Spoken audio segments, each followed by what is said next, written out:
செய்ய வேண்டுவதே இறையருள். ஆண்டவனை பார்த்திடலாம் காணும் எளிய மனிதருள்.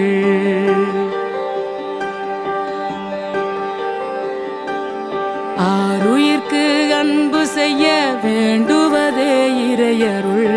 ஆண்டவனை பார்த்திடலாம் காணும் எளிய மனிதருள்.